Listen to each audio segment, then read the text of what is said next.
Hi,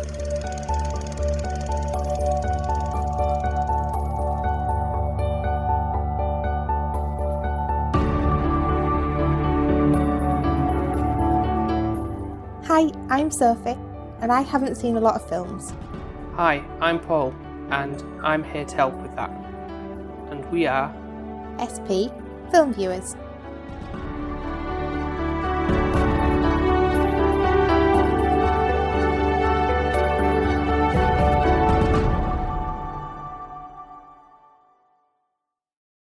It's finally time to talk about the greatest love story ever. You said this about Deadpool, that it was a love story, before we went in. Did I? Yeah. Right. On Valentine's Day. Well, I think Deadpool himself said that within the film. And it wasn't. So this isn't, and you know my feelings already on this. And Well- then, to make it even worse, you've decided to get somebody to pick on me as well with it. And join somebody on your side, I'm guessing. Because they picked the film. So That's right. You've got... I mean, this film... Yeah, that's right. I've picked somebody out to back me up. In a sense, but without having a guest on, which we are going to have a guest on. You're making me feel like I'm such a hard, coldless cow when we have a guest on, and then I'm like, for example, Rita, Sue, and Bob too. I were like, I don't really get it, and then it's like the other person's like, but, and then I'm like, I feel awful. But this was on the cards to cover at some point anyway, so may as well have somebody else who can talk about it with us as well to get. If you're saying it's a romance and it's not, I'm not going to be interested.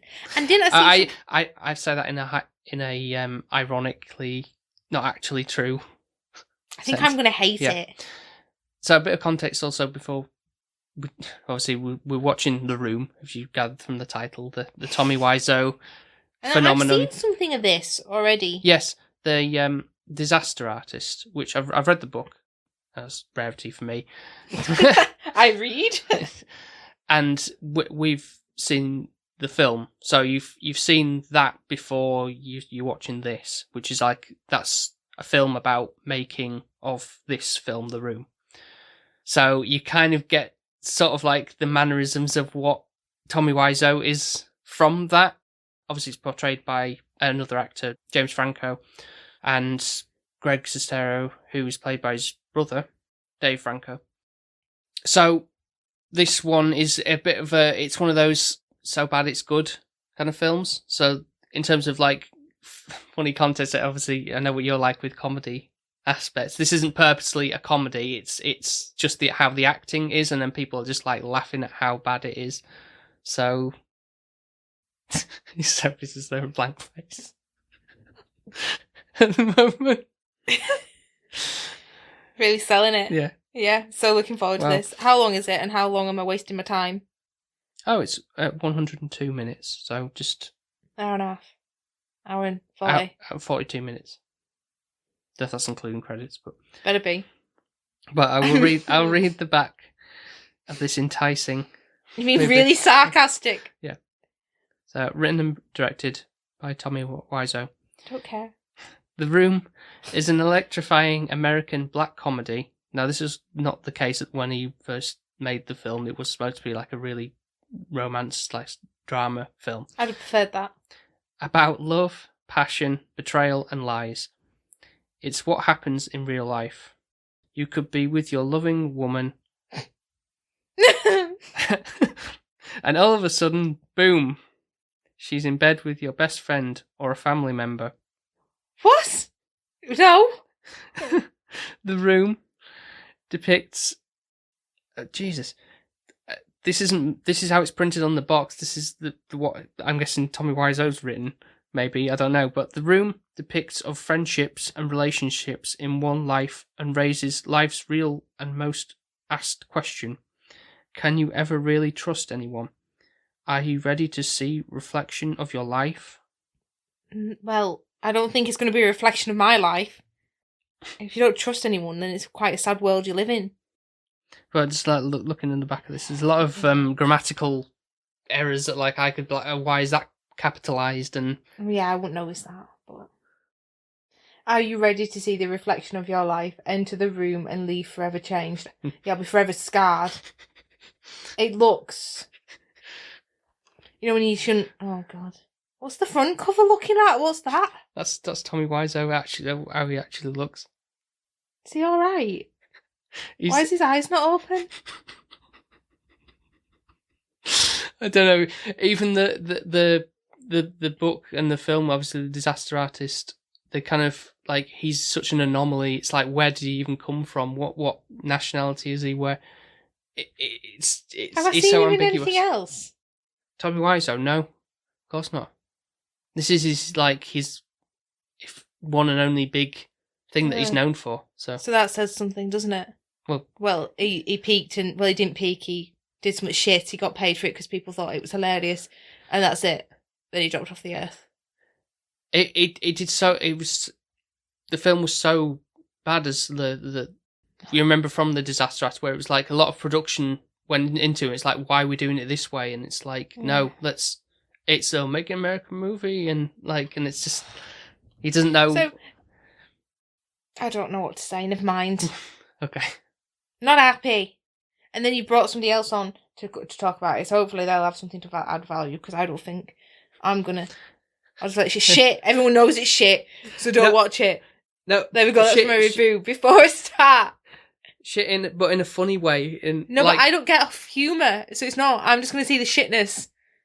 Oh, I'm not gonna laugh. You might do. I highly doubt it. Yeah. Should we have a wager? No. See.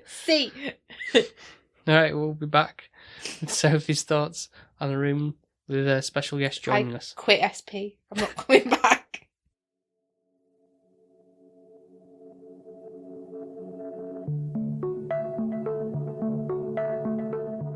Hey, Johnny. Oh, hi, Danny. What's wrong with Mark? He's cranky today. Girl trouble, I guess. What's new with you? Not much. Still going to the movie tonight? Oh, sure we are. What kind of movie are we gonna see? Well, we'll see... Danny, don't plan too much. It may not come out right. All right. Let's toss the ball around. Okay.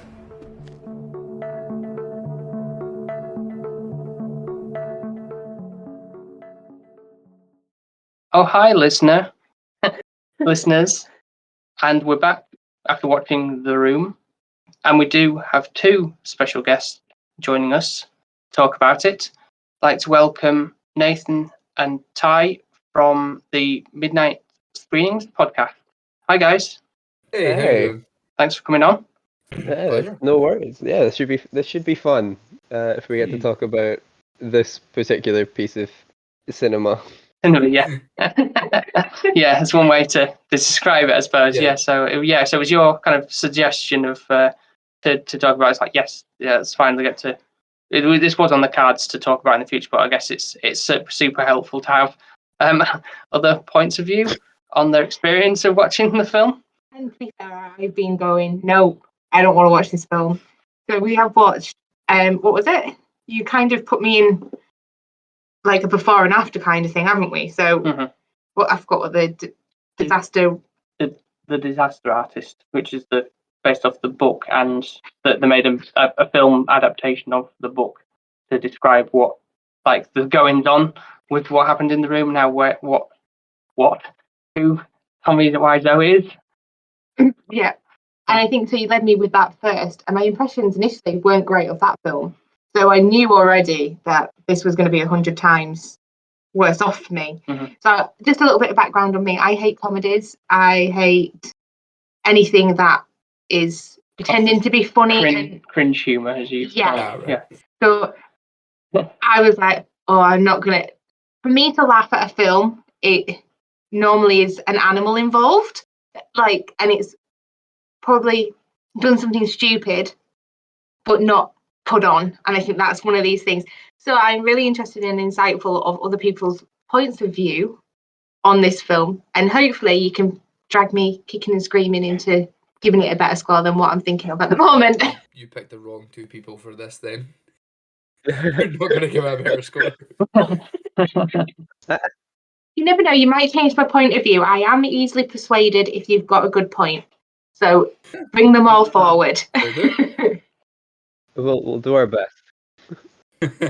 So what's your guys' like history with this film then? Have you, it's like first time viewing it? Have you seen it multiple times? Enjoy it? Well, my first viewing was actually last night. I'd seen bits and bobs of the movie, but yeah, Nathan brought it up to my house last night, and yeah, not great. Yeah, that should show the difference in our experiences. Was the way Ty watched it was on my signed physical copy of the movie.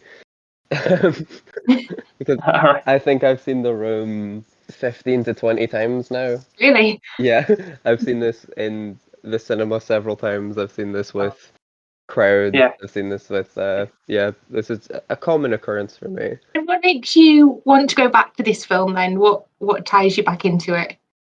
This film to me is just, get it out the way for anyone who is listening to this and somehow doesn't really know what it is.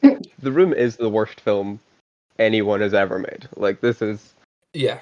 bottom of the barrel, like most incompetent filmmaking I've ever seen.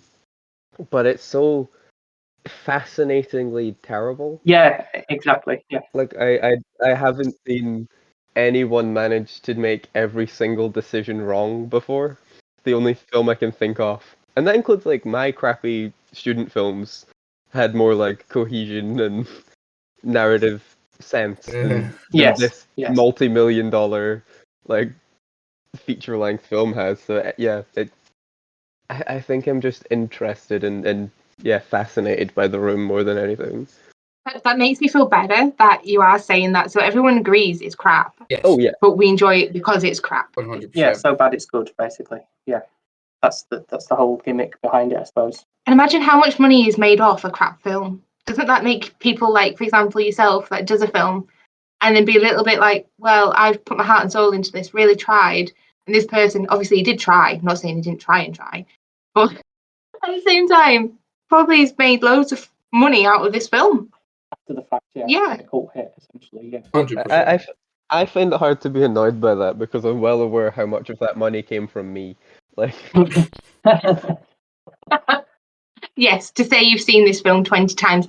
I don't think I will see this film again. I think it's a one and done for me. I'm like, yeah, No, 100%. unless I'm really drunk. I think that's that maybe the helps. best way to enjoy it. Yeah, yeah. oh yeah, Enjoy it. Speaking from experience, that does help. That was how I viewed last night. It was me, Nathan, and our other friend Jack, and Jack hadn't seen it either.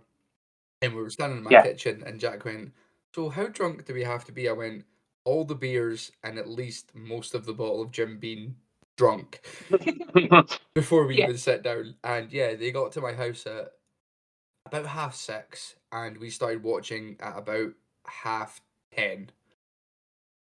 So yeah, we Yeah, were I- 4 hours of alcohol deep. It did make it better. Imagine you doing that, Paul. Yeah, absolutely. Yeah, it was interesting actually coming back to this because I like I say, like most people had seen like clips here and there, and I'd maybe seen it like once all the way through, and I think it was on like fairly low quality. But watching this on like a Blu-ray disc imported from the States, and it was like, especially like looking at certain things like the when they're on the rooftop and it's like the obvious like styrofoam walls almost essentially, and the green screen backdrop, and it's like, oh, that's really obvious there, like how compared to what I've seen to it before. So there's definitely elements of like, oh wow, there's like what went into that, and it's like super obvious, like how that's been put to muddled together essentially. But yeah, so that was kind of like one of the good things about seeing it. It's like what was he thinking with some of these shots when he like clearly had, you know, access to locations and stuff like the alleyway that, you know, they're throwing the ball around and it's like, why do that? Why can you not just do it in the actual alleyway? But it's like, American movie, make it, this is Hollywood. And Yeah. yeah. No one films outside in Hollywood. It's not a real movie if you film outside. Yeah, it's got to be studio setting. Yeah. No, yeah. The decisions made in this movie were just unbelievable, and yeah, it's most scenes I think if you cut out all the pointless scenes, you'd maybe have a 20-minute movie. So, yeah. Yeah, like a highlight reel of the jokes. Can we cut out the high mark as well? Because that was like, I feel like every time we said that, someone should take a shot basically to get to the film. Probably a drinking game. I feel like that would be Hi, somebody. Yeah. Anybody. That's Yeah. all he says. And I'm like, I'd love to see the script of it to see actually how many hi whoever is in there. I pointed this out to Ty last night, but I think barring like a small handful, every scene starts with someone walking through a door. Yes. Yes. And then ends with someone leaving through the door. Like, pretty much, yeah. And it doesn't really feel anything like coherent within it. Like when they walk out the door, they're not then walking together, or somebody else kind of comes in. It's just like a right. Yeah, one person comes out, another person comes in to like enter room, enter scene. And it's just so basic and simple, really, with the way that it's done. But the script itself, how boring is that? Like, I'm sure human beings actually have a bit more in-depth conversation, like we are doing right now, than what they do in the dialogue in this film. But then there's obviously scenes like where the dialogue's like, oh, where is this going? Like with the, I definitely have breast cancer, and it's like, okay, that never gets brought up again, and it's like, okay, fair enough. well, she tells her not to worry about it, so it's fine. Yeah. You're not dying, Mom. They're curing people every day. So maybe she's a compulsive, what's it, like just hypochondriac or something, and just like, oh, here we go, Mom. Yeah, maybe that's it. Or not. So Johnny's her financial stability, so clearly, no matter what she feels, she has to stay with him. Yeah, don't get me started on that. I mean, like, what is her job? Like, she just seems to be at home all day. And then she said something to do with, like, computers. Yeah. Yeah, the computer business is too competitive. That's it. Whatever that means. I don't really understand. And it's like, well, maybe she should, I don't know. I kind of feel for her character at the same time, like as an actress point of view, her lines and the scenes that she has to do, it's pretty much more like a porno, isn't it, than it is actually a film. My God, you pointed that out. I'm sorry, but it is. And it's like someone... No. We came to that, like, we came to that thing last night. It was just essentially, I was like, this is just porn. This is, like, porn has a better script than this. It really does. And it's just cringy as well. Like, and then you're looking at it thinking, technically that doesn't look right. Like, none of the angles look correct. And I don't know if it's to do with Tommy Wise, because his hair's black and he just looks like he hasn't slept, like he's a vampire. And the thought of him coming near me, like, I don't know, it just seemed very repulsing for me to watch. That's amazing. I have nothing but respect for Juliette Daniel for actually starring in this thing and seeming to take it somewhat seriously. Like she is trying. She's acting her heart out. She's doing those uncomfortable scenes. Bless her, yes. She had to be like involved in that like multiple times as well. And also with Mark as well, but I guess that was a bit better with Greg. Anyway, yeah, Lacey looks more conventionally attractive. Yeah, that scene also just looks less uncomfortable. Like, 100% agree. Like Greg Sestero doesn't try and impregnate her belly button. Like, yeah, exactly. Even though the steps don't seem plausible, though. Like, yeah, doing it on the stairs. That doesn't seem very comfortable. No. But it does seem, I think, more romanticised, I will say, with the kind of banister and the shadow that they made within that. Peering through it, yeah. And the music. Yeah. That's the thing with this, is it's like every scene has like an idea that makes sense in my head. I'm like, I can see what you're going for, and then quite quickly, it just doesn't quite do it right. Yeah. You know, like with the banister thing. Like you're saying, yeah, there's a sort of heightened, romanticized thing with that, where you're like peering through the bars and whatever. But the like finished product is just Greg Sestero takes his shirt off for like multiple times, and then they look like they're in prison, like behind bars. Yeah, and then there's like this weird transition to the same shot, but Greg puts his shirt back on. I guess, yeah.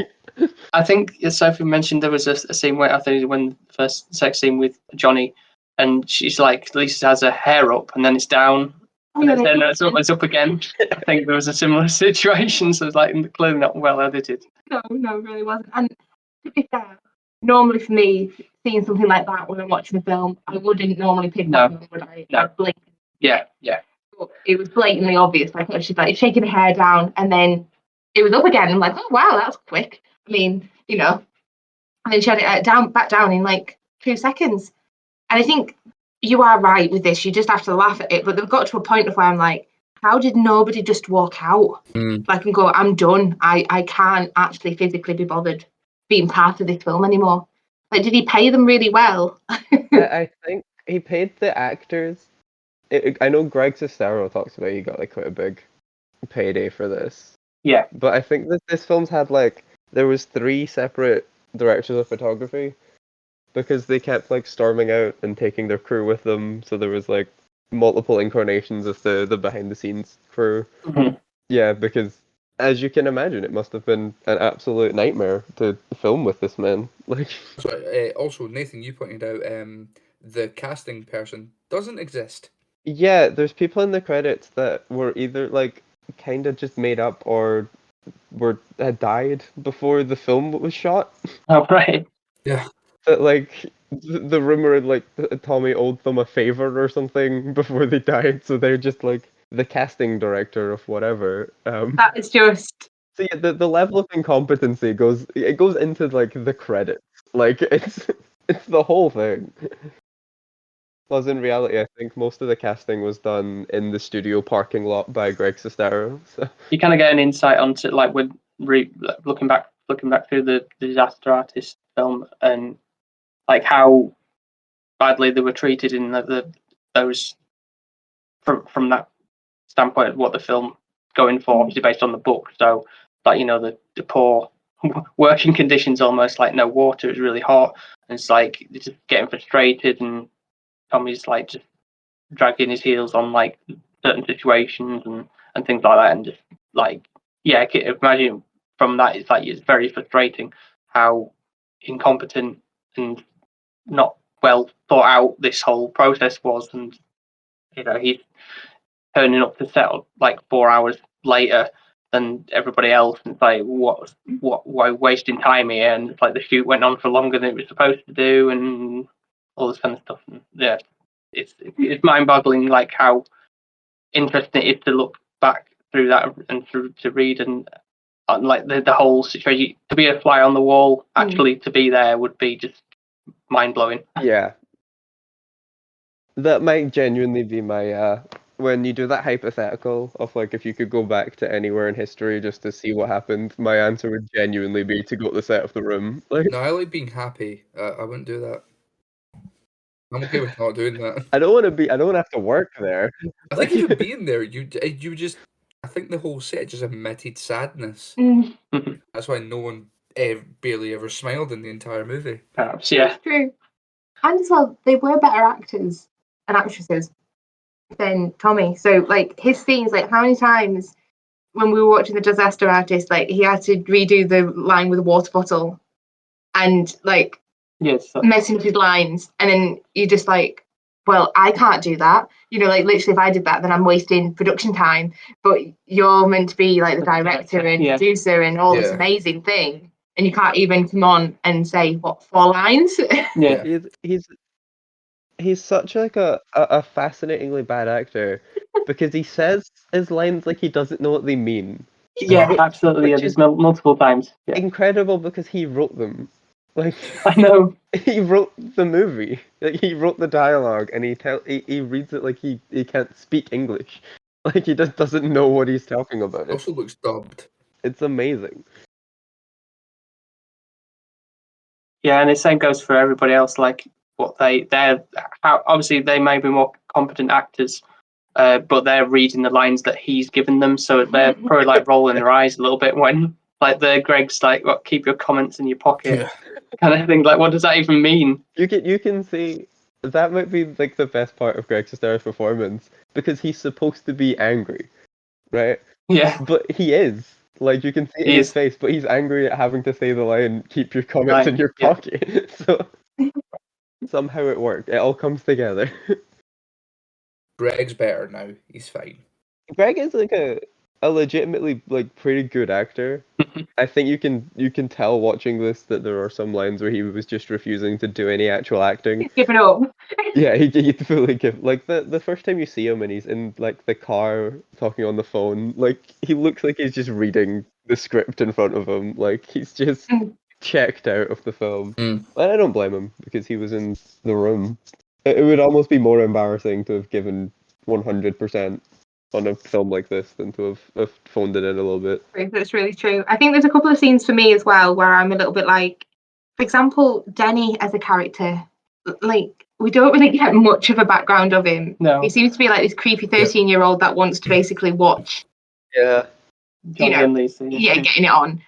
And then he seems to be involved with drugs. And I'm like, what is this background story? He's about, what, 14 years old, is he? He's somewhere between 12 and 18, he 37. looks I have no younger. idea. He's in college because Johnny's paying his college tuition. Oh, he does say fake audition, yeah. So I think he's Tuition, 18 yeah. or something.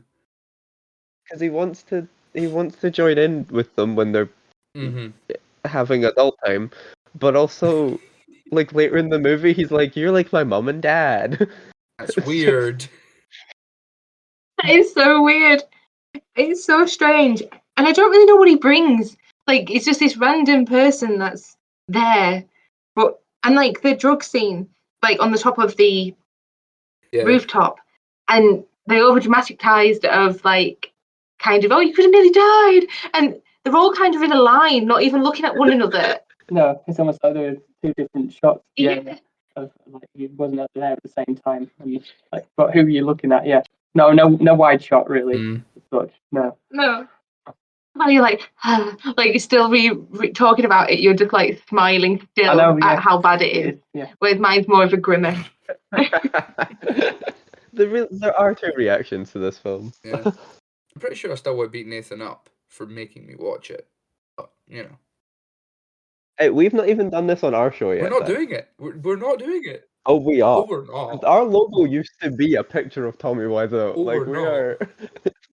This is happening. I will veto out of that episode real quick and I will refuse to edit it at all. It's not happening. I don't blame you. I'd be like, I'm not watching it again. Don't make me watch it again. Like, I've seen it once. That's enough. yeah, exactly. Like Zombievers. I'm not doing it again. I'm not doing Zombievers again either. The real insight to the difference between our two shows that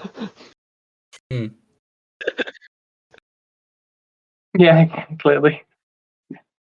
Yeah, you guys just did Stand By Me, and that's a great movie. No, one of us thinks so. Sophie's not so keen on it, I guess. Was your line something like it was a film I've seen? Yes, it was, wasn't it? I'm hard to please. Yeah, I did. I was partway through listening to the episode, and I'm like, this is nice. I like this movie. I love Stand By Me. I always have. You and Paul have got very similar traits here with Nathan. I think you two are on the same line, and I'm like, no, I'm out of this film. Like, literally, I think I painted my nails halfway through this film because it was like, I need to do something to get the time to go by. And we didn't drink, did we? Yeah. I do think I suck the enjoyment a little bit out of this film for you. Like, if you'd watched it with your friends and your mates and had a couple of drinks, I think you'd have been in your element and absolutely laughing with tears coming from your eyes. I was still laughing at certain bits as to how lines were delivered and the mannerisms and just. But then you look over to me and I'm like, no. I was more you getting annoyed when it's like, oh hi, somebody wrote on your always laughing. Oh, his laugh. The way he laughed, it's just creepy. Yeah. And you do a really good impression, which is even worse. And your oh hi Mark is quite good, Paul, which is it's not good. Yeah. We use hi Mark. My best friend's dad's called Mark, and every time we see him, it's like, oh hi Mark. Especially we did. He was like, I feel like I'm missing a joke here. I'm like, yeah, it's the room. Just don't. you are. Don't watch it. Like, was the Peter the psychologist as well? He's again. you get these other characters as well in the film that are kind of just like they're just there for one scene. It's like, right, okay, what's the value added to that? Like there's like also there's friends of Lisa's where they decide, oh, we'll go into the apartment, fool around in the chocolate or whatever. Oh yeah, yeah. Mike and Michelle, yeah. That's it, Mike and Michelle. Yeah. Mike and Michelle. I don't understand the value of them.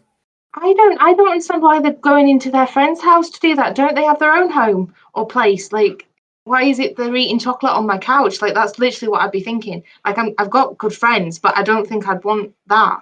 Like, oh yeah, just rock up whenever you want. You've got a key, so I can walk in on that. You're like, no, thank you. Like, obviously, yeah, again in the script, like, what was he thinking of writing that? Who in the normal mind would actually do that? Nobody. No, unless it serves some sort of purpose, which it doesn't. No. That's it. Yeah. Usually when there's an odd occurrence in a film like that, where you're like, well, why would you actually, like, why would you go into someone else's house to do this? Yeah, it's so that there's like a contrivance to have these characters in this location for the next thing. But this movie just seems to forget to do the next thing. It's a series of like bad setups for scenes that don't happen. Yeah, absolutely. But we won't want it going on for any longer, so we're kind of grateful that they don't happen at the same time. That's it. That's another, I think, selling point for this film is it's not very long, which I think has done it favors over the years. It's an easy film to screen because it's, it's not your whole afternoon. No, it isn't. And I'm really a sucker for like an hour and a half film. Like that's like my attention span. Anything after that, and then I'll need like a movie break in between. Yeah. But still, this is this film that we're on about. That's just, can you class it as a film? I don't know. I don't really know what I watched. It's a thing. Let's go with that. It's a thing. It's a film. It's a film by definition of the pictures are definitely moving. Like, I mean, to be fair, like there's some good lighting as well, and what the film has to offer. It's not like completely like really like grainy film, real or a 35mm, and then also digital which HD. Watching? Yeah, I don't know what restoration we would be watching, but the film, like the one shot on 35, was what like went out. That's what people see. Yeah. Whenever you watch The Room, which means that there's an entire HD like digital print of The Room that exists. Yeah. That no one has watched. Like, I guess, yeah, thinking about it, it just didn't need to exist. It's just this bizarre money sink so he could be the first filmmaker to shoot in 2 formats at once. Forgetting you can only watch one format. I know. Imagine if you obviously today's standards, if you like to obviously like 35mm did HD digital and then like 4K cameras as well on top of that. Like how expensive that would have been to have put together on top of that as well. It was... The crazy thing about it is he could probably put this out for everybody to watch on a higher quality, and there'd be loads of people like you, Paul, that'd be like, oh, it's going to be a better quality, I'm going to pay more money to get that. So no, he's not daft, is he, really? Because he could get a better quality. No, but it'd be upscaled. It wouldn't have been shot in 4K, like. No, I know that. Go restored in, yeah. Okay, but why would you? I'm surprised, to be honest, that hasn't been done yet. To be fair, but I think it's only a matter of time. To be honest. Actually, it's not really that daft when you think about it. Yeah, it cost him more money, but if he did that, then he would get more money for it, I guess. But it'd be interesting to know which one was his preference. Of actually why you chose to do 2 formats. Because it's just harder work. Like lighting on one camera is completely different from that's camera. Yeah. They also had to build like a special rig. They had to design a rig so they could put both cameras on the same. Like, I get frustrated thinking about the filming of this. Like, they probably did the first shoot, realized it only took like, I don't know, a week to shoot it, and went, I need to do something else. I want to cause more pain. Let's shoot it in a better definition. So we have to spend more money. Has to be that. Yeah. Complete ego stroke. Oh, there's definitely a lot of I have a lot of money, so we're spending a lot of money involved in making the room. Kind of how Marvel looks at things. We have billions. Let's spend it. What did Tommy Wiseau do before this film? Like, what was he known for? Like, how did he have all his money to be able to make this film? Don't know. It's still a bit. That is a fantastic question. Yeah. Yeah. But I don't think the book even answers that really. It's kind of just like it's come from somewhere, but we don't really know what his past is. And Unless he inherited Yeah. it. That's what I find the most fascinating part of the book. Is the book kind of offers like theories a little bit? yes, yeah, There's a lot of like we know Tommy Wiseau sold clothes, but also claimed he was in marketing.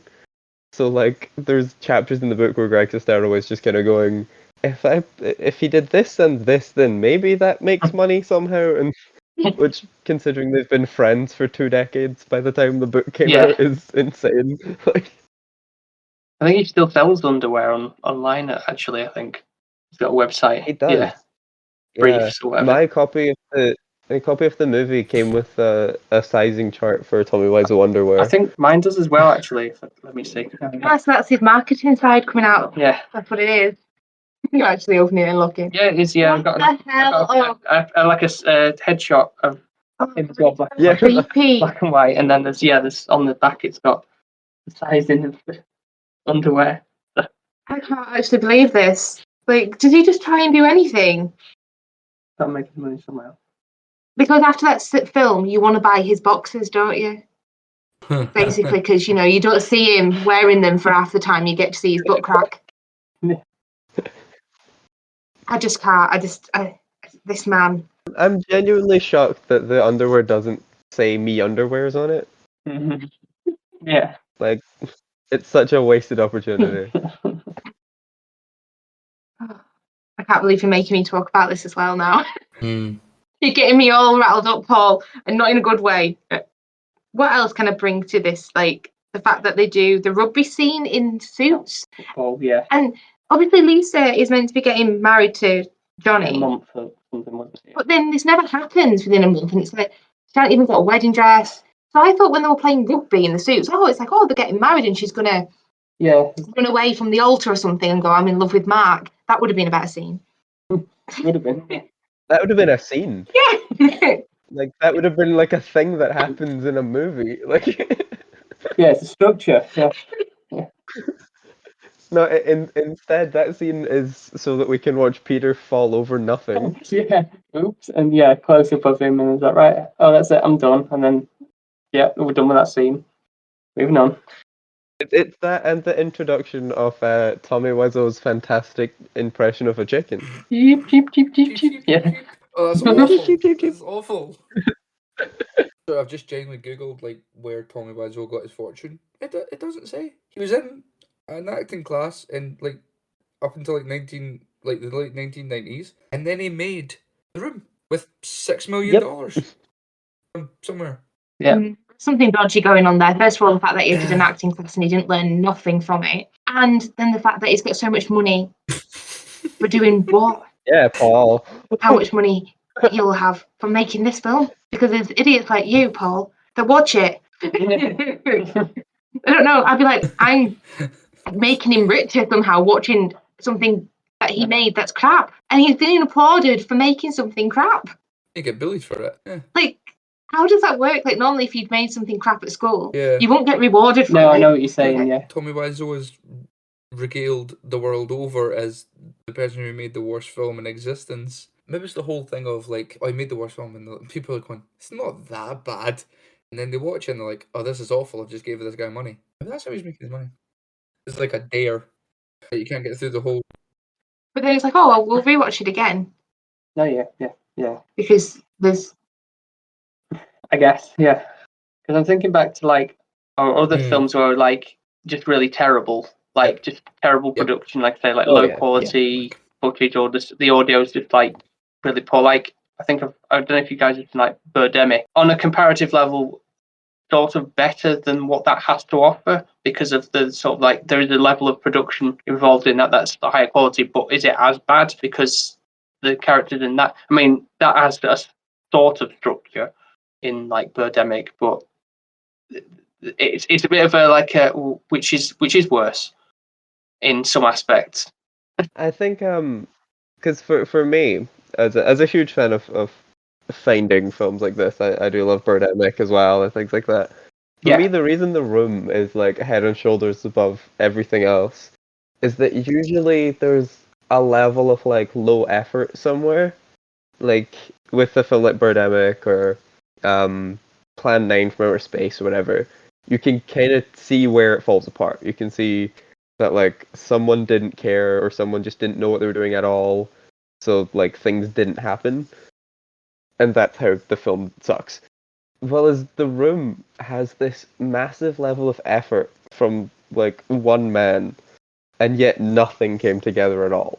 That's the intrigue of it. It's the only film I can think of that has this genuinely that level of budget and time and effort put into it, but just it's barely even a film. Like it's barely anything.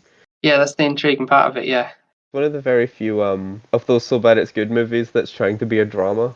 Yeah, normally you have something that's kind of sci-fi related or just a low budget horror, and it's like, oh, you can roll your eyes at the kind of contrivances that have to offer. But yeah, this is trying to be, like you say, like Tommy was envisioning, it's a big serious drama, romance affair, love triangle thing going on, but it just it's so much more in the worst possible way. Yeah.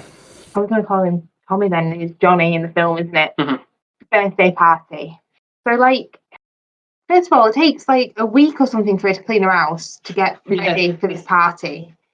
Like, she keeps sweeping the living room. Like, how mucky is it? Like, you don't even have a pet. What is causing the mess? And that's all she has to do because obviously the computer market is so busy that she just. Competitive. Then Mark comes over, and I don't know actually what he brings towards the party. I can't remember, but he just apparently he's meant to have brought something to help her get set up, and then obviously she tries to get away with him again before people arrive. And then obviously a friend walks in, doesn't she, as well? And then after the fact, like this party, like everyone's in the room, they're all enjoying themselves in the room. I didn't mean to do that. In the room, yeah. Like Lisa says, "Oh, everyone, do you want to go outside?"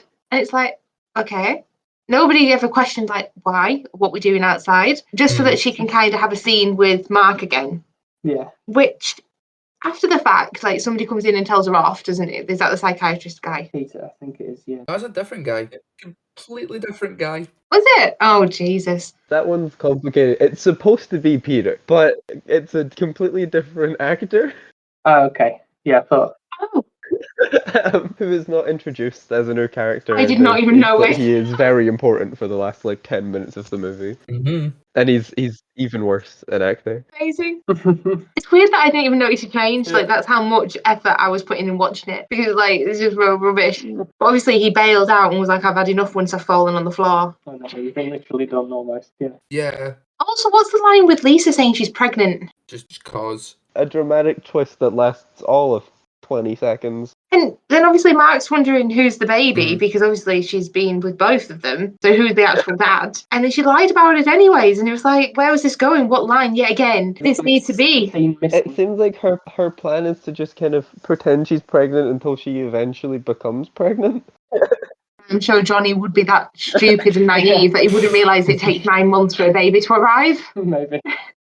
Maybe that like she thinks she's an elephant and it takes longer. I don't know. It's twins. It's gonna take longer. Like 18 months. Yeah, it's twins. Yeah, it's going to take 18 months instead, you know? Also, like, the fact that she twice told 2 different people that Johnny got drunk and hit her, and both of the reactions are complete and utter not giving a shit. Yeah, nonchalant about that. Okay, yeah, whatever. Almost like the breast. Sorry, if my wife hit me, and I told my mum, she'd kick my wife in. Like, she wouldn't say, "Don't worry, Ashley's your financial stability." What? She's abusive. No. No, 100%. It's like, also there was just no compassion. Yeah, nothing. Kind of asking like, are you okay? Why did he do it? What was he drunk? Or like, what was his state of mind like?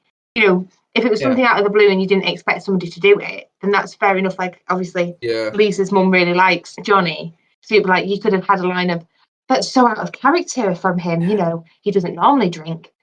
Already, I'm writing a better script. And also, can we talk about the drink? Yeah. It's undetermined drink that she brings through in a glass and puts vodka in it. And it looks like whiskey. And I'm like, vodka and whiskey together would be awful. It'd be the worst thing ever. Yeah. No, agreed. Why does it exist? And it's apple juice or something, isn't it? Vodka and apple juice. Do you not have enough money to, you know, buy actual stuff that look... Vodka and apple juice would be awful. Oh. Yeah. But also that scene as well, just going back to that, where she's like making him drink and he doesn't drink. He's spilling it down himself and everything there. Yeah, and how quickly does it go to the head? Like, how much time's passed? Like, he like kind of cuts by the first drinking it and then he's like wasted. And he's like, as you just said, a stiff, it's gone to his head. He's got a tie around his head. Yeah. And so, yeah, some passage of time, obviously. He didn't get the promotion and that's why he ends up in that state, isn't it? They don't even know what they're talking about or save the billions or something. He probably didn't. He probably spent them like, dude, on this film. Yeah, they're already using it at the bank, saving millions, but they're still passing him over for the promotion. Yeah, I don't know if I just don't know how banks work, but that doesn't sound like how banks operate to me. Yeah. No, probably not. Again, it's all like loose kind of like vagueness to situations like the computing business and all this other stuff. It's just kind of just statements that kind of just go with it and thing. But in his head, he probably thought that was like masterful writing. Or maybe he wrote the script and was thinking it was so in depth, and then someone read it and went, "Yeah, but like, what did Johnny and Lisa do for jobs?" He's like, "I don't know. Johnny works in the bank and Lisa works in a competitive computer business. Go with that. The story will tell it all." That kind of reminds me of obviously like when the Mark and Johnny are in the cafe and it kind of brings about like, we've got a new client day, and then what client? Like, I can't talk about it. By the way, how's your sex life? It's that rich natural dialogue that really just ties the film together, you know? It's not how people speak. But... No. I hate this movie. Me too. Just hate it. I was really thinking I was going to be like 3 against 1 and I was going to have to put my side of why I hated this film. And you guys were just all going to love it. And I don't know, I was just going to miss something completely that I didn't see at all. So I'm really grateful. That is like 2 on 2. I feel like it's an even battle. Yeah. Me and Nathan, we have a thing called Letterboxd where we rate the movies. And if you look at Nathan's, he has rated this movie half a star. Half a star with a little love heart. With a love heart, yeah. It's like one of those things. It's like, can you rate it really high because of like how bad it is? Is it really funny, or do you like is a level of incompetence? This isn't a film, so I've got to rate it low, but I still love it because of how bad it is. It's such an anomaly, really. Like with these kind of films. Yeah, pretty much. Like I rated this lower than Multiverse of Madness, and that was awful. Oh, really? I don't know if you saw that. Doctor Strange. Yeah. Oh my god. Oh. Not a fan. And this is worse. Somehow. This is worse. But no, I can see that from at least that. Again, that has structure, that has good special effects and everything, yeah. From you and Nathan, why you, especially Nathan, watched this 20 times, and would you go back again, Paul, now that you've seen it, and go, in a year's time, yeah, I want to put The Room on? I would. Yeah, I would come back to this film, obviously. And why? There is a level of enjoyment to get out from just... Mostly, obviously, whenever Tommy's on in frame on the camera, like how it works. It's just like the scenes like when he goes to get those flowers from the shop, and it's like, oh, hi, doggy. Yeah, that's me. How much is it? $18. Keep the change. And it's like, were they on a timer for like how long they could be in the shop or anything? And just things like that. And there's so many like memorable scenes like that, and just the dialogue and just quotable stuff that's what keeps people coming back. Like I presume you, Nathan, like how like quotable it is. But I must admit there's some parts of it like where it does kind of drag for like when there's kind of like what's seemingly like nothing happening, and it's like, okay, yeah, just move it on a little bit faster now and just get to more just hilarity of the dialogue is, and especially like those long sex scenes where you can just like easily just go nip to the loo and get yourself a drink, and it's still going by the time you get back. It's like, at least it's almost over. But yeah, what about you, Nathan? What's you can stick to keep watching it? Oh yeah, there's another 20 viewings at least of this thing in my future. I know that. It's the thing. The one thing we haven't really talked about with this film's like reputation is how well this film plays with a crowd. Yeah, I can imagine. I haven't experienced that, so I've got more knowledge of how that works. Highly recommend seeing this film on the big screen with like other room fans. It's so much fun. There's like several running jokes, like things you're supposed to yell at the screen and whatever, and everyone throws plastic spoons around in the cinema. I keep meaning to look in the background, like where there's those spoons are, because there's like pictures of spoons on the wall, but like I didn't quite look like in the far background, like where those were. But that's obviously the joke for that. But Yep. Right. There's picture frames on their like table behind their couch. That table that seems to move around the room depending on where the shot's set up. But they left the stock image that came with the picture frame in it, so there are just framed pictures of spoons in their apartment.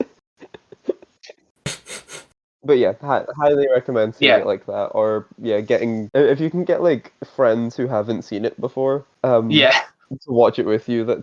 It's such a fun, like probably more fun for me than it is for them, but you would have a group of friends, Paul, that actually you can watch this again, and I don't need to. But they've seen it, and we still get a kick out of it. Really, I loved it. Oh yeah, you had a ball last night. You were loving it. One of those kind of special pieces that everyone can enjoy. Great word. One way of putting it, but yeah. The ending. I mean, I've got a whole section on that bit. So it kind of comes apparent that they're having an affair. Lisa's been with Mark and he's been doing that phone recording, which I don't really understand how it truly works back in the day. Like, you can't record anything like that. That's being intelligent then, and actually thinking, I don't really think. I thought you meant when he'd recorded something, he had a video camera in the living room. That would make probably more sense. At least you could sort of get recording of sound of some description. Yeah. Not the link up that he was trying to do. He put a blank tape that he happened to already have in his jacket pocket for some reason. He put that into his answering machine and then plugged the answering machine into the phone. No, it doesn't make sense. I kind of think, obviously he's gone off his rocker at this point. He's been cheated on. He wrecks his entire house, which I think is pointless because he has to clean it up, but clearly he doesn't in the end. But initially it's like, why make a mess when it's your house that you're wrecking and it's all your stuff? Kind of feel sorry for Lisa at this point, even though she's been sleeping around and had an affair, which is not the greatest thing to do in a relationship. It's a bit shitty. But then Johnny as a person, not saying it's condonable, but I can understand why she'd want to. Like, compared to Mark, and the relationship seems like she actually does generally like Mark and she's just with Johnny for his money. Yeah. But in the end, I feel like she ends up with the worst straw of it all. So obviously Johnny's been a baby. He cries about it and then he gets a gun out of God knows where. He has this gun. That was the drug dealer's gun. Oh, is it? Yeah. It's definitely the same prop, yeah. Yeah. And it's... I'm thinking he took it off the drug dealer when he kicked him off the roof. When he took him to jail. When he walked Chris R to jail. Yeah. Because that's what you can do. But yeah, the gun is just kind of in this treasure chest thing he has on his dresser. And then he's on the floor thinking about possibly killing himself. And the red dress of Lisa's is there, which looks like he's kind of thrusting into it. And that's just cringe-worthy. Like, that scene. There's a level of respect of a person and then it just goes way down for him. And I know it sounds awful. I kind of don't care that he dies. Like, I'm like quite happy when that happens. And I know I shouldn't say that. And it's such a horrible person to say, but I'm like, you made this film, it's crap. And your parts of being on the scene are pretty poor. Okay, yeah, I might be happy to see you kill yourself. Like Uncut Gems with Adam Sandler. I have a thing of, I absolutely hate Adam Sandler. So when he actually killed himself, I was quite all right with it. He's like, yeah, that's fine. You put me through enough. It's a unique take on the end of Uncut Gems. I'm a unique person. But Mark don't want to be with her because apparently it's her fault that Johnny killed himself. Well, it's not. Johnny killed himself. Tango, yeah. Mm-hmm. You know, he had the gun. He shot himself. It was his frame of mind. It wasn't Lisa's fault. She just didn't want to be with him. So it's like this kind of weird blackmail thing that he does, really, by killing himself, which is a bit selfish. Yeah. Paul's looking at me like, oh, Sophie. Mark kind of takes it as even though I was sleeping with you, now my best friend's dead, this will not continue. Yeah. And it's like, and it's your fault, Lisa. And it's like, yeah, okay, she pushed herself on him, but he participated. He could have shoved her away. Yeah, multiple times he says, like, Johnny's my best friend and everything. It's like, yeah, clearly not, because still letting it happen, even though he's like... You're banging these misses. Yeah, it's like, there's times where it's like, oh, with all the lighting, the music, what's going on here? As if, like, he doesn't know what's occurring. It's like, dude, come on. Taking his shirt off or whatever. It's like, what are you doing? Like, you must know by now. Yeah. What's occurring? What a line delivery, because he genuinely sounds confused. Yeah. It's not a, what are you doing? Like, we shouldn't be doing this. It's a, no, like, what is happening? Yeah.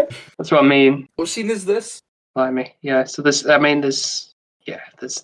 many bits you kind of flash to, and you just like, you can just take that bit and you can always apply it to, I mean, I've seen plenty of like compilations on YouTube where you can just insert Tommy into a scene of anything, and it would sort of make sense based on how the line is delivered or in the context, and it just be really funny just because of how it intertwines with that, but almost endlessly quotable, and it's just everyone's got their favourite bits. So before we go to scoring, is there a particular line or scene that you guys like the most? The bit where the words happened to a black screen right at the end. I agree. I was going to say the ending when he dies. Oh, wow. No, I'm in it now for that bit. Oh, I feel like I'm on the spot trying to think of like the best one. Yeah, you are. I mean, I guess the classic is "You're Tearing Me Apart," Lisa. That's Tommy Wiseau doing his best James Dean. Oh yeah, that's a good one. Yeah. Literally, like it's the worst. It's literally what the thing. For context, my favorite movie of all time is Rebel Without a Cause. So it might pepper my opinions here. The fact that there's the sheer gall to just take a line of dialogue from like a classic James Dean movie and just kind of put it in a random place in the room, I think is so funny, with like none of the context that like makes that line work or make any sense. I know, yeah. I'm just gonna be James Dean. It's out of nowhere as well. Yeah, he just yells it. They're just talking, and then suddenly it's, you're tearing me apart. Like, what? I know, yeah, just amp up the ante on that a little bit. It's like, okay, it's almost like I want to do this sort of cameo, like a nod to a film that I like almost, but it's like, yeah, at least try and do it in a way that kind of flows. It's a nod to Rebel Without a Cause that feels like it's by someone who hasn't actually seen Rebel Without a Cause. Like it. Yeah. One last question. Does he actually speak like that? Is that his voice, or is that him. put on? Yeah. Like, no, that's him. It's just what he's like. Wow. Is he married? I don't think so. I don't know if I could hear that voice. I think it was great on me. I don't know. I've met his best friend, and his best friend doesn't seem to want to hang out with him that much. So. Yeah, you ruined our chance to meet his best friend, Nathan. I didn't. He just stopped talking to me. It's your fault.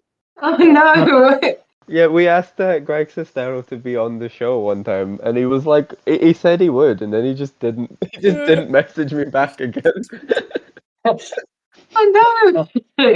But this episode of your show is just another subtle ploy to get me to beg Greg Sestero to be my friend. Yeah. Greg, if you're listening, or when this episode comes out, just join these guys on their podcast, Midnight Screening. I'm fine with him not being on ours. But obviously, if he's listening to this and just like, yeah, thanks guys for talking about the film, and that's good enough for me. Yeah. No, bless you. Maybe Tommy listen as well. Yeah. It'd be funny if we get a response back from that. You never know with those two. Like, yeah, they'll respond to the most random of like tweets and requests and things. Exactly. Yeah. So we'll see. Yeah, Nathan just tweeted that he loved Greg's newest film, and that was the conversation starter. Apparently, That's I tweeted just into the ether that Miracle Valley was a fun movie. Like, Amazing, isn't it? How these things work. Yeah. How you can just flip through the net and then like, oh yeah, I'll reply to you. Yeah, as long as you just ask somebody on your tweet, then you might be lucky and get a retweet and a like or even a comment. So, yeah. Okay, I think we'll go to the scoring now. So if you guys, being the guest, would like to give your separate scores, or if you want to do a collective one, maybe. I don't think they do want to do a collective one. I really don't think. I wouldn't say. Yeah, separate. I don't want to collectively, because it'll be too high from you. The average ratio won't pan out well. So we do it from 1 being the lowest, 10 Nathan being the highest. Whoever wants to go first. I'll take it. I'll give it. No, 1. what a surprise! I'll beat around the bush. You see, you're really making me choose between my head and my heart here. You know. Well, to be fair, we are quite within our podcast. We are biased and we're somewhat critical. Yeah. But Paul did score the Pokemon movie quite highly, just for nostalgia reasons. So I did, but then I also gave a score for if it was being critical. So you can do that as well if you prefer. Yeah. Are we talking Detective Pikachu or the first movie? The very first one, the one that came in like I love that movie. Like 98, 99, whatever. The first movie. Yeah. I do love that Yeah, movie. that one. So if that helps you, Nathan, with the score, you can give 2 different ones. So again, my head score here, the like, if I'm genuinely thinking about this as a piece of cinema, which is something apparently I'm supposed to care about because I'm online and talk about movies. It's a 1. It's a clear 1 out of 10 movie. If we're talking about how much I enjoy this movie, this is a 10 out of 10 movie. So can I cheat and call it a 5? Yeah, no, you can for I guess, because I would probably put that as a similar scoring as well. Don't jump ahead yourself, but I'm gonna probably put it a 5 overall, just as a level of enjoyment, sure, but it's still not a great film. So I guess to balance it out, I would put it at 5. So I'm surprised. I am. But if you were doing it as I really enjoy this score, what would it be? If it was purely based on that, I think it would probably be an 8. But I'm gonna be fair, because I think I did that with Roll 2 when we reviewed that, and that was kind of a low score, even though there's sort of a level of enjoyment out of that. But so it's going to be 5. Ooh. Okay, do we all agree it's crap? Yeah. And yours? You're gonna jump on highs. I agree. Yeah, it's a 1. Like, if I could go lower, I would. As a 1 was Super Mario Bros. Yeah. Yeah. Yep. Then I think Borat was a 2, which actually now I could probably reevaluate that and make it worse, to be fair.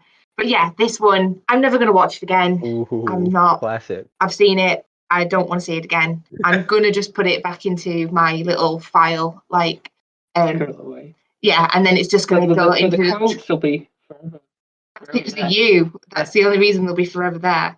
It just wants to go in my trash can in my head, basically. Recycle bin. Yeah, recycle bin. So. Yeah, I've seen it. I didn't want to see it. Actually, the Disaster. Yeah, that's got more for it now. I hated that when I first watched it because I didn't get the context of it. But actually now I feel like that would be more enjoyable to watch. Its standards are better.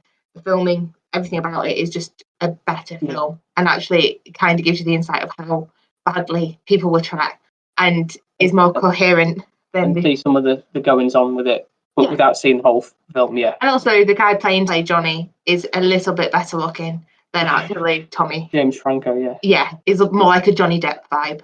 I guess, yeah. When we were flicking through it last night, looking at how they recreated some of the shots in that film at the very end as well, there's in the end credits a comparison between how they the original room and then this retelling of how they made the room in this storyline, essentially. And it's oh god, how actually really close they were in terms of getting the costumes, the background furniture and all that kind of stuff. And it's crazy how close they got it. It's almost shot for shot. essentially. They did a really good job of portraying that, which I'm kind of impressed by. So there's a level of, especially I've seen it almost back to back recently of that. It's kind of like, wow, that's really impressive. I'll have to give it a watch. No, definitely do. It is, even I can say, and Definitely. it's initially watching it and with no context Yeah. of the room itself, it's a bit. And that was a long time ago as well. You're saying I've grown and developed. Yeah. Yeah, so there we go. It's the room. I've actually really enjoyed talking about it, to be fair. Even though it's the most crappiest film in the world, I've enjoyed talking about it. So that makes me feel better.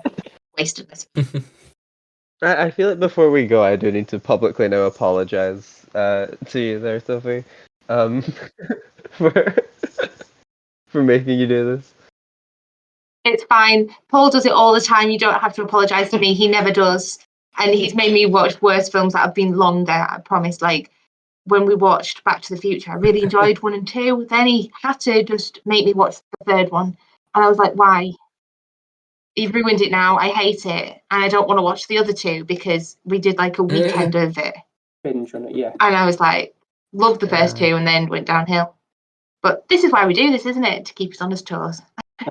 Exactly. My wife's trying to force me to watch Magic Mike, and I'm really pushing away from that. The new one All or of the them. first one? Yeah, all of them. Oh no. Yeah. Oh, I've got an idea now.